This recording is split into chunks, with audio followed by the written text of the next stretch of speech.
Now I have to say that I've been using I a lot, but remember I am married and I have 4 children, 2 dogs, a cat, a number of other kids that just happen to congregate at my house. I think primarily for the food that my wife is guilty of cooking on a regular basis. And I think that they've also made a large sacrifice with me, because as you can imagine, that is time consuming. But here in the first half of my life, you can kind of understand why I'm putting so much effort in my development. And initially, the change process started when a doctor by the name of Dr. Masakio, who's a psychologist, asked me a simple question. He asked me if I had ever considered the things that I had done as similar to the things that my mother had done to me. Had I victimized others the way that I had been victimized, the way that I had felt self-righteous in my position, and rightly so, the things that had been done to me and my sister were wrong.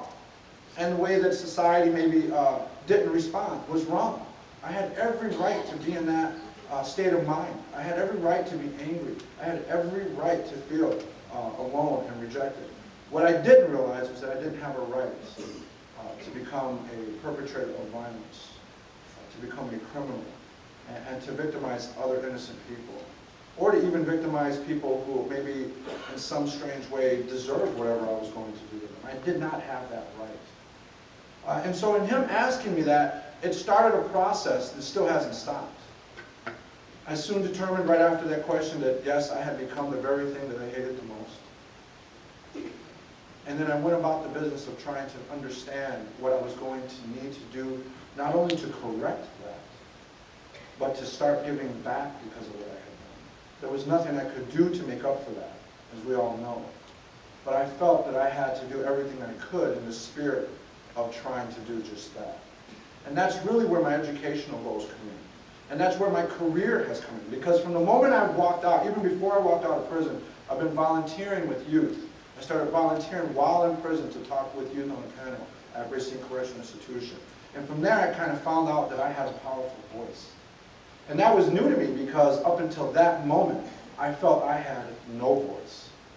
And through that intervention program, the fact that I was able to help others with my voice, because that's all I had. I had no possessions. I had no history other than the one I just told you about. It was the only thing I had to share. And boy, let me tell you, I have shared it nonstop. For those of you who know me, I see my fellow Racinians over here. If you can ask them, I can talk. And I talk all the time, and I write all the time, and I speak and I advocate all the time.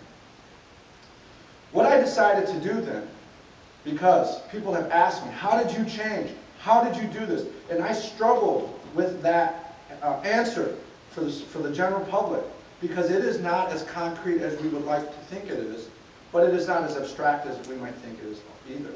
And so I have felt the need to start studying those people who have decided or made attempts at change. And I want you to go enter this activity that we're going to do together today. I want you to enter it thinking that the people who want to change are actually sincere. Because I'll tell you right now from the horse's mouth that I have tried to change no less than 1,000 times. And 1,000 times I have been sincere about that change. And I have failed 999 times before I actually found something that worked for me. If you can go into this session believing that the person in front of you, despite their history, is at least in some way sincere about wanting to change, then I think that that will help you open up your mind to what they have to say, to help them trace back through their ideas whether or not what they are conceiving of here will actually help them out here. We're going to challenge maybe some of the standard ways of evaluating that behavior today, and I'm going to walk you through just one of many exercises that I can help you learn today that might help you learn how to listen for whether or not a person is on the right path towards change. Behavior is preceded by a thought. Most of the time through your interventions, you will hear a person's thoughts about things. Those thoughts have an origin that are preceded by some type of internal belief or value.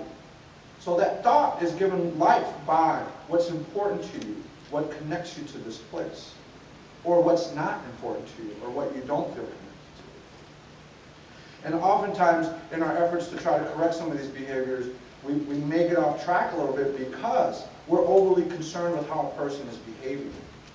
My change process was very ugly.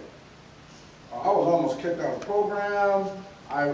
One step forward and 1,000 steps backwards at a mile a minute. I mean, it was not a pretty process. Asking for me to transform my life from a criminal to who you see today was like asking you to get up from here and walk away from everything that you know and become the exact opposite of what you are today. How many of you could do that? It's an enormous calling. And we need to have some empathy for that. Not justifying anything that a person does, but just understanding how difficult that process is. Let us start the presentation with pretending that we're all running an anger management group. And in this anger management group, somebody has come into the group and says to you, hey, I've got something I need to share with the group. You know, it's a true sign that I'm changing, I'm ready, I'm prepared for the world, this program has really helped me.